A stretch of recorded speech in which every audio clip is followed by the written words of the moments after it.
फतेहपुर का जो मकबरे पे हमला करके उन खबरों को डैमेज किया गया, दरगाह के अंदर जाकर वहाँ पर बेहुरमती की गई, ये बीजेपी जो खेल खेल रही है ना, ये इनको ही नुकसान होगा सियासी तौर पर हर एतबार से। ये जो बीजेपी एक माहौल बनाकर इस तरह के ग्रुप्स को बीजेपी कहती है कि जाओ पुलिस कुछ नहीं करेगी, तो पुलिस के सामने तमाशा हो रहा है। 6 दिसंबर में इसी हुआ था, हर जगह इसी हो रहा है, अभी भी हो रहा है। और बाद में आप विधानसभा में कहते हैं नहीं इतने लोग केस बुक करें। अरे केस बुक करना, अगर आप किसी की जान ले लेंगे, किसी के खबर पर आप तोड़ देंगे और फिर उसके बाद हम केस बुक करें बोलेंगे आप, तो फिर आप क्यों रखते पुलिस को? हटा दीजिए पुलिस, बाद में बोलिए हम केस बुक कर लेंगे। क्या किया आपने? संभल में फायरिंग कर दिया आपने, कितने लोग मारे गए, कितने जख्मी हुए, आप सब जानते हैं। पुलिस के सामने सब तमाशा और पुलिस कुछ नहीं कर रही, ना बुलडोजर आता, ना वहां पे एनकाउंटर होता, ना कुछ नहीं होता। और बाद में खड़े होकर विधानसभा में बोले इतने लोगों पे केस बुक करे, उससे क्या होगा? आपको चाहिए था कि और उसको रोकते हो डैमेज को। अरे जो बरसों से दरगाह है, सब लोग जानते हैं, और कोई भी उठ के खड़े होकर बोले नहीं ये नहीं थी, वो नहीं था, ये कौन तय करेगा फिर? ये इसीलिए बीजेपी की पूरी सपोर्ट के साथ इस तरह की हरकतें हो रही हैं।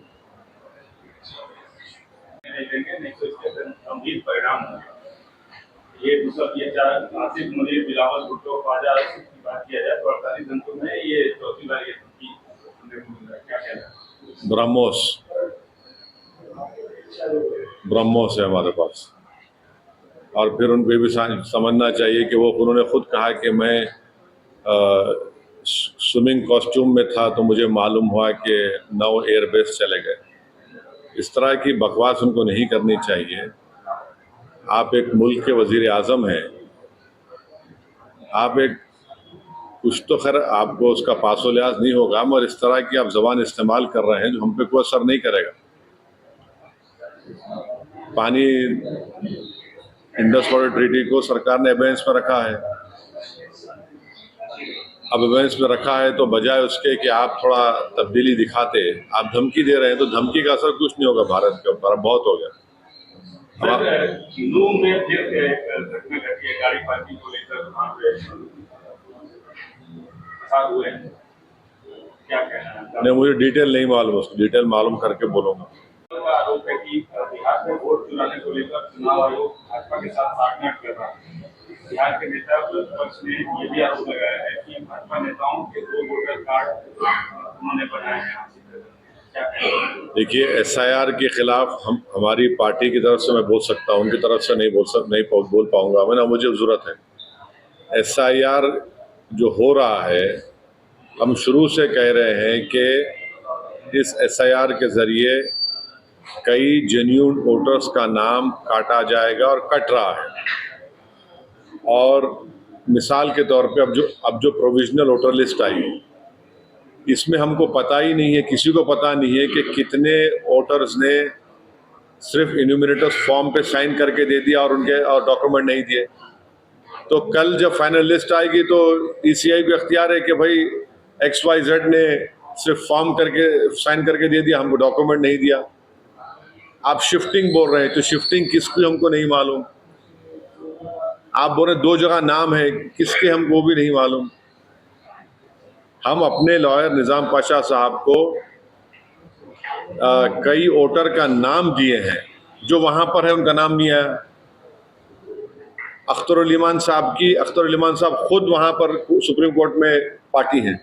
अपनी विधानसभा में हमने कई वोटर्स का नाम दिया जिनका नाम नहीं आया, जो है वहाँ पर, उनके डॉक्यूमेंट भी है, उसका क्या करेंगे आप? तो ये SIR जो है ये बड़ा अच्छा। और एक चीज़, अब आप ये देख लीजिए कि पार्लियामेंट में भारत सरकार ने एक जवाब दिया है, और जवाब में क्या कह रहे हैं, जब उनसे पूछा गया कि ये बताइए कि कौन सा डॉक्यूमेंट सिटीजनशिप के लिए ठीक होगा, तो वो जवाब दे नहीं पा रहे हैं, जलेबी वाला जवाब दिए हैं। ये राज्यसभा में, एक मिनट ठहरिए, माफ़ी चाहता हूँ मैं आपको, ये बहुत अच्छा सवाल आपने पूछा। देखिए, राज्यसभा में एक जवाब पूछा गया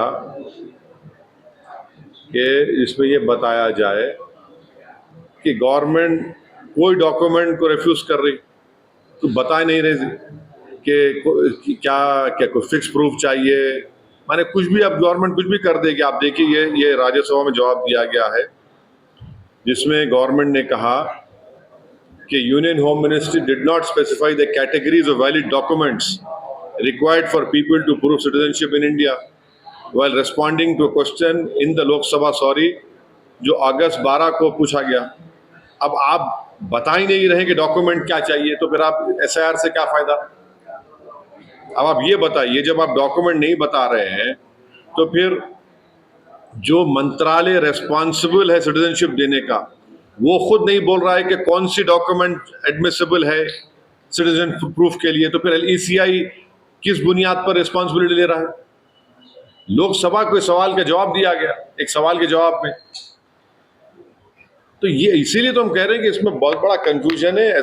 और फिर अगर एसआईआर में नाम नहीं आएगा तो फिर आप कल बोलेंगे सिटीजन नहीं है आप, वहां पर क्या करेंगे फिर लोग।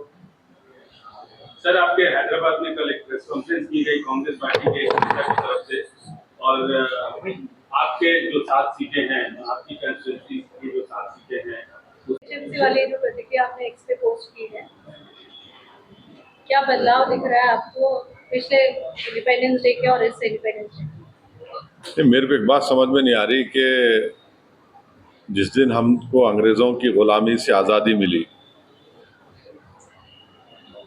उस दिन भी अगर आप बोलेंगे क्या खाना क्या नहीं खाना, तो फिर आज़ादी हमने किस लिए ली थी और संविधान हमने बनाकर अपने आप को क्यों दिया। राइट टू लाइवलीहुड उसमें एक फंडामेंटल राइट है। तो ये अजीब व गरीब ऑर्डर है और मेरी नज़र में ये अनकॉन्स्टिट्यूशनल ऑर्डर है। यौम आज़ादी है, खुशी का मौका है, और हम आज़ादी की लड़ाई में हमारे बुजुर्गों ने क्या क्या कुर्बानियाँ दी थी। तो अब उस दिन भी अगर हम ये बोलेंगे कि नहीं नहीं ऐसा नहीं है, ठीक नहीं है, वो ठीक नहीं है, मुझे समझ में नहीं आया ऑर्डर क्यों निकाला गया। और मेरी नज़र में एक अनकॉन्स्टिट्यूशनल है और इस तरह का ऑर्डर नहीं निकलना चाहिए था। सर, लिकर पर तो हर साल बैन होता है, जब हम बात अब आप लिकर को आप गोश्त से क्यों मिला रहे हैं? तो तरकारी भी बंद कर दी, फिर आप पूरा ही बंद कर दीजिए। फिर आप भाई, लिकर पे बैन जब होता है तो बहुत अच्छी चीज़ है, मगर हम ये अब उस दिन हम तो आज़ादी मना रहे हैं, आज़ादी की खुशी मना रहे हैं, और क्यों आप उसको बंद कर रहे हैं? भाई, शराब पीकर कोई गलत काम कर सकता है, मगर ये तो लाइवलीहुड है ना उसकी, जो गोश्त बेचना बेचारे लोग। और उसमें ये तो कोई मोर देन 90% करीब लोग तेलंगाना में गोश्त खाते हैं। तो इसमें शहबाज शरीफ ने ये चौथी बार 48 घंटों में चौथी बार ये धमकी आई है कि पाकिस्तान का आरोप है कि बिहार में वोट चुराने को लेकर चुनाव आयोग भाजपा के साथ साठगांठ कर रहा है।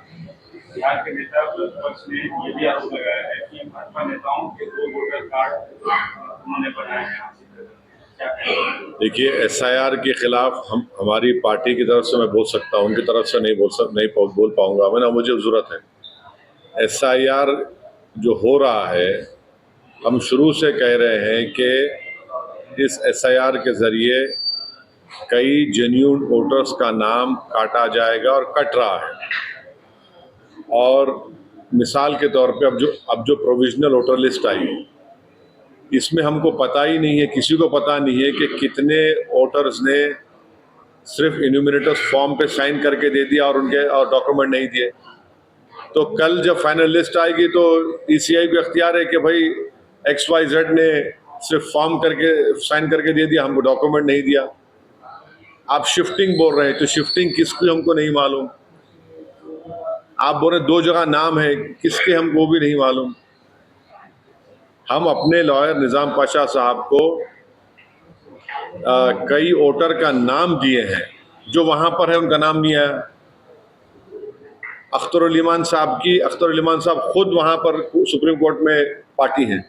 अपनी विधानसभा में हमने कई वोटर्स का नाम दिया, जिनका नाम लिया जो है वहाँ पर, उनके डॉक्यूमेंट भी है, उससे क्या करेंगे आप? तो ये एसआईआर जो है ये बड़ा अच्छा। और एक चीज, अब आप ये देख लीजिए कि पार्लियामेंट में भारत सरकार ने एक जवाब दिया है, और जवाब में क्या कह रहे हैं, जब उनसे पूछा गया कि ये बताइए कि कौन सा डॉक्यूमेंट सिटीजनशिप के लिए ठीक होगा, तो वो जवाब दे नहीं पा रहे हैं, जलेबी वाला जवाब दिए हैं। ये राज्यसभा में, एक मिनट ठहरिए, माफी चाहता हूं मैं आपको, ये बहुत अच्छा सवाल आपने पूछा। देखिए, राज्यसभा में एक जवाब पूछा गया कि इसमें ये बताया जाए कि गवर्नमेंट कोई डॉक्यूमेंट को रिफ्यूज कर रही, तो बता नहीं रहे कि क्या क्या कोई फिक्स प्रूफ चाहिए, माने कुछ भी, अब गवर्नमेंट कुछ भी कर देगी। आप देखिए, ये राज्यसभा में जवाब दिया गया है, जिसमें गवर्नमेंट ने कहा कि union home ministry did not specify the categories of valid documents required for people to prove citizenship in India while responding to question in the Lok Sabha, sorry, जो अगस्त 12 को पूछा गया। अब आप बता ही नहीं रहे कि डॉक्यूमेंट क्या चाहिए, तो फिर आप एसआईआर से क्या फायदा? अब आप ये बताइए, जब आप डॉक्यूमेंट नहीं बता रहे हैं, तो फिर जो मंत्रालय रेस्पॉन्सिबल है सिटीजनशिप देने का, वो खुद नहीं बोल रहा है कि कौन सी डॉक्यूमेंट एडमिसिबल है सिटीजन प्रूफ के लिए, तो फिर ईसीआई किस बुनियाद पर रिस्पॉन्सिबिलिटी ले रहा है? लोकसभा को सवाल का जवाब दिया गया, एक सवाल के जवाब में। तो ये इसीलिए तो हम कह रहे हैं कि इसमें बहुत बड़ा कंफ्यूजन है। और फिर अगर एसआईआर में नाम नहीं आएगा, तो फिर आप कल बोलेंगे सिटीजन नहीं है आप, वहां पर क्या करेंगे फिर लोग? सर, आपके हैदराबाद में कल एक प्रेस कॉन्फ्रेंस की गई कांग्रेस पार्टी के नेता की तरफ से, और आपके जो 7 सीटें हैं, आपकी कंस्टिट्यूंसी की जो 7 सीटें हैं, ये फतेहपुर का जो मकबरे पे हमला करके उन खबरों को डैमेज किया गया, दरगाह के अंदर जाकर वहाँ पर बेहुरमती की गई, ये बीजेपी जो खेल खेल रही है ना, ये इनको ही नुकसान होगा सियासी तौर पर हर एतबार से। ये जो बीजेपी एक माहौल बनाकर इस तरह के ग्रुप्स को बीजेपी कहती है कि जाओ, पुलिस कुछ नहीं करेगी, तो पुलिस के सामने तमाशा हो रहा है। 6 दिसंबर में ऐसी हुआ था, हर जगह ऐसी हो रहा है, अभी भी हो रहा है। और बाद में आप विधानसभा में कहते हैं नहीं, इतने लोग केस बुक करें। अरे केस बुक करना, अगर आप किसी की जान ले लेंगे, किसी के खबर पर आप तोड़ देंगे, और फिर उसके बाद हम केस बुक करें बोलेंगे आप, तो फिर आप क्यों रखते पुलिस को? हटा दीजिए पुलिस, बाद में बोले हम केस बुक कर लेंगे। क्या किया आपने? संभल में फायरिंग कर दी आपने, कितने लोग मारे गए, कितने जख्मी हुए, आप सब जानते हैं। पुलिस के सामने सब तमाशा हो रहा है, पुलिस कुछ नहीं कर रही, ना बुलडोजर आता, ना वहां पे एनकाउंटर होता, ना कुछ नहीं होता, और बाद में खड़े होकर विधानसभा में बोले इतने लोगों पे केस बुक करे, तो उससे क्या होगा? आपको चाहिए था कि उसको रोकते हो डैमेज को। अरे जो बरसों से दरगाह है, सब लोग जानते हैं, और कोई भी उठ के खड़े होकर बोले अरे ये नहीं थी, वो नहीं था, ये कौन तय करेगा फिर ये? इसीलिए बीजेपी की पूरी सपोर्ट के साथ इस तरह की हरकतें हो रही हैं। नहीं तो इसके गंभीर परिणाम होंगे। ये मतलब ये आसिफ मुनीर, बिलावल भुट्टो, ख्वाजा की बात किया जाए तो 48 घंटों में ये चौथी बार ये धमकी क्या कहना है? ब्रह्मोस है हमारे पास। और फिर उनको भी समझना चाहिए कि वो, उन्होंने खुद कहा कि मैं स्विमिंग कॉस्ट्यूम में था तो मुझे मालूम हुआ कि 9 एयरबेस चले गए। इस तरह की बकवास उनको नहीं करनी चाहिए। आप एक मुल्क के वजीर आज़म हैं, आप एक कुछ तो खैर आपको उसका पासो लिहाज नहीं होगा, मगर इस तरह की आप ज़बान इस्तेमाल कर रहे हैं जो हम पे कोई असर नहीं करेगा। पानी, इंडस वाटर ट्रीटी को सरकार ने एबेंस में रखा है, अब अवेयरनेस में रखा है, तो बजाय उसके कि आप थोड़ा तब्दीली दिखाते, आप धमकी दे रहे हैं, तो धमकी का असर कुछ नहीं होगा भारत के ऊपर, अब बहुत हो गया। सर, नूह में फिर एक घटना घटी है, गाड़ी पार्किंग को लेकर वहाँ पे फसाद हुए हैं। क्या कहना है आपका? नहीं, मुझे डिटेल नहीं मालूम, उसको डिटेल मालूम करके बोलूंगा। मैं तो क्रिकेट मैच नहीं देखने वाला हूँ, मैं तो हरगिज नहीं देखने वाला हूँ। मेरा ज़मीर, मेरा दिल गवारा नहीं करता कि मैं बैठकर उस मुल्क के लोगों के साथ हम क्रिकेट मैच खेलें जो हर रोज़ धमकी दे रहे हैं।